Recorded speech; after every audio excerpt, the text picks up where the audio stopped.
the showdown of all Maandamanos that have ever gone down in the country. The Gen Zs are prepared, ready to take on the road to liberate this country.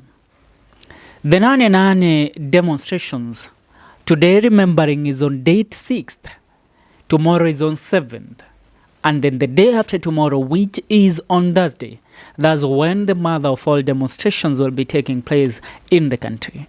But what has left a lot of Kenyans talking is how the demonstrators have shown their courage by writing a letter that is directly addressed to the Chief of Defense Forces, Charles Kahiriri, to protect the demonstrators during the Nane Nane demonstrations. Remember, this Maandamano has some impact in them. This Maandamano has a motivational factor that comes with them. The motivation factor here, right now, the youths of the Republic of Kenya are so much motivated to go ahead and push the agenda of President William Ruto delivering good governance or he steps out of government. We all saw what happened yesterday in Bangladesh, which is one of the greatest motivational factor that the Gen Zs have right now. Now, why do the Gen Z feel so much motivated by the Bangladesh demonstrators who have already dethroned the government of Prime Minister Hasna, Sheikh Hasna, who was the female Prime Minister who served Bangladesh for the last 15 years? The Gen Zs of Kenya were the first Gen Zs in the whole world to kick off a revolution movement that was spearheaded by the young men and women in the Republic of Kenya, the patriots of the Republic of Kenya.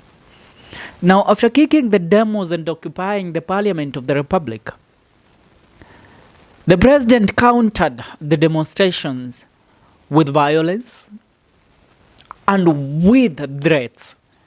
But after he sat down and reconsidered how he once and impacted the revolution, he went ahead to bow down to the demands. But he played a wild card with the people of the Republic of Kenya, where he pretended that he had hurt them, dissolved his cabinet, but days later, he reconstituted the cabinet again. Now, this is what led to the birth of Nane Nane. Remember, the Bangladesh youths, when they took to the streets, they were all following the example of the youths of the Republic of Kenya. After 150 of them were killed in the first wave of demonstrations, and the Prime Minister thought that she had taken over the country back and continue her oppression, she was proved wrong. The youths were recollecting and figuring their way forward again. They moved again forward. And this time, not even the military that was deployed in different parts of Bangladesh to tame the demonstrators could hold them back. Yesterday, they overthrew the government. The Prime Minister resigned, and the demonstrators took over their country. Now, the youths of the Republic of Kenya also think they can take over this country. Now, I want to read to you the letter that has been addressed to the Chief of Defense Forces. I shall remind you that the Chief of Defense Forces, Charles Kahiriri, took over after the death of the late Chief of Defense Forces, which was a death that has the accident, the plane crash that took the life of the Chief of Defense Forces has never been addressed fully. Now, a letter this Tuesday, August 6th, 2024, addressed to Mr. Charles Morio Kahiriri, CBF, Chief of Defense Forces, CDF, Ulinzi House, Lenana Road, PO Box 40668. Dear CDF Kahiriri, a reference: protection from police brutality during the Nane Nane march. That is the title of the letter that is being addressed to the Chief of Defense Forces. Dear sir, we write to you with a lot of pain. Rogue Kenya police officers have been abducting, torturing, brutalizing, and consciously and aimlessly killing us while we have tried to remain as peaceful as we can during our protest. So far, 60 brave young Kenyans have been killed while there are hundreds missing. As you are aware, we will be peacefully and unharmed protesting within Nairobi CBD and other parts of the country on 8th August 2024. The unemployment, the reasons for our peaceful demonstrations is to hate corruption, unemployment, especially to youth, incompetence among other issues. Demonstration is a constitutional right enriched in Article 37 of the 2010 Constitution. We therefore humbly request you to protect us from killings and abduction by police officers. Police have been using live bullets and tear gas on peaceful protesters in contempt of a court order that prohibited them to use such methods while dealing with us. We thank you for your friendly and cordial interactions with us during our previous protest and commend you to maintain that level of professionalism. Mkenya daima, concerned citizens, jeshi ni letu, fearless, tribeless, partyless, #Nane Nane. That is the letter that was addressed to the Chief of Defense Forces. Now let me tell you, who is the Chief of Defense Forces of the Republic of Kenya? The Chief of Defense Forces of our country has the power over the Deputy President. He has the power over the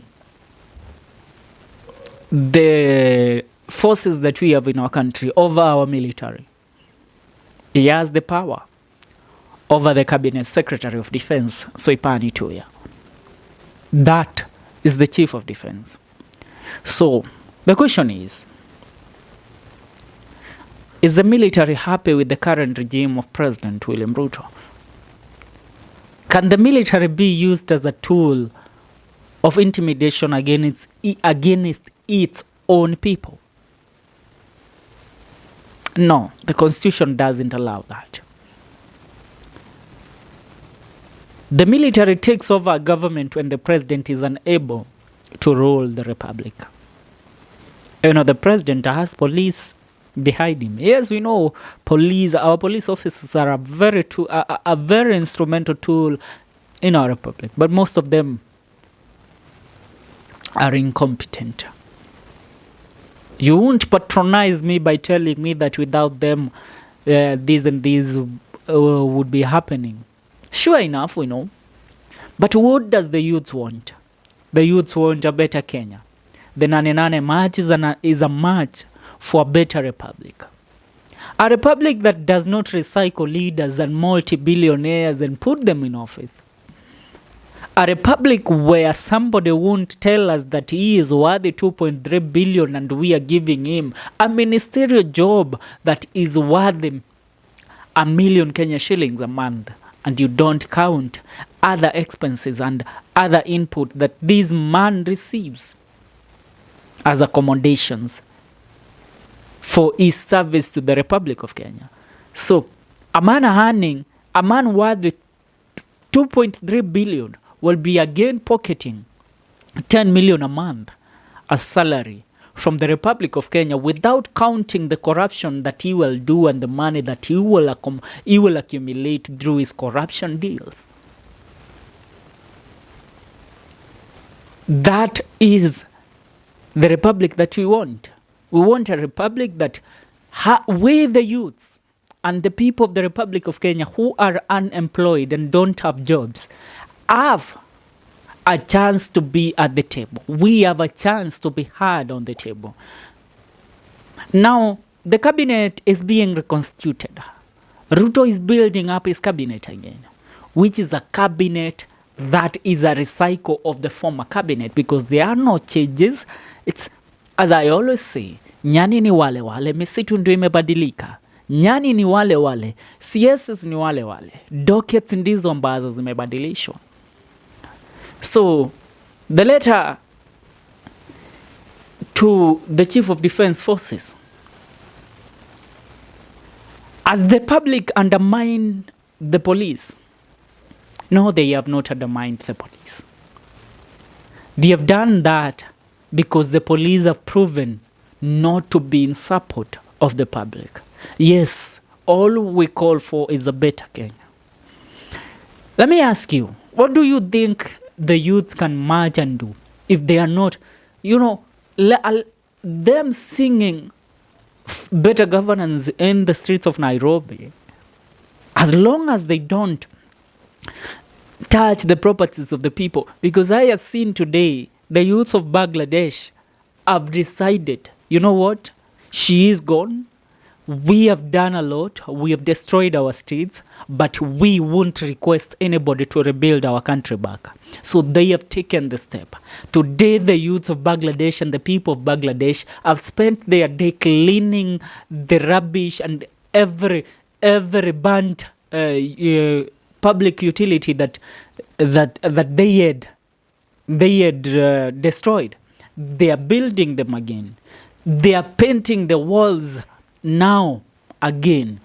The ammunitions and the police weaponry that was taken from police while the protesters were fighting with the police have been consolidated, and we have seen photos of the Bangladesh youth taking those things to the army. That is what our country looks forward to. We don't want it to reach there. We love our country so much. I always tell you, I love Kenya. I love Kenya. Those are the nonsense and the tales that we are being told. I always choose my country. I will die for my country.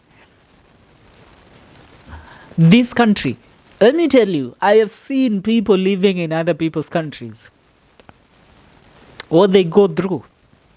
The one thing that we want for this country is for us not to destroy our republic. Although, yes, you are marching, yes, mko na maandamano ya Nane Nane, but make sure you don't destroy our republic. You don't destroy our public amenities, our hospitals. No, don't do that. Don't touch our banks. Don't touch anything that is for our republic, that our money. And don't touch your brothers or sisters' businesses. No, don't do that. Because let me tell you, there is nothing that is worse in this world than you living as a refugee somewhere. Let me speak out of experience. We have seen people. We saw what happened in our country in the year 2007. Our brothers and sisters who resided in the Rift Valley region were chased, most of them killed, being sent to the Mount Kenya region. Are you getting me? Those people were made squatters in their own land. Now that is something that we, as a republic, anybody that tries to go against mutu unaona. Let me tell you, there is a day I felt as if I would chew a certain hooligan somewhere. I was in Githurai 44 during the last demonstrations covering the demos. And let me tell you, something caught my attention. A man who is old enough to be a father and a grandfather telling the youth, hapa Naivas Githurai kumebakia tu hawa watchman wawili, DCI wameenda, situingie hapo. And you as a Kenyan, you call yourself a patriot. We ni mwizi. You are not a patriot. We patriots know what patriotism means.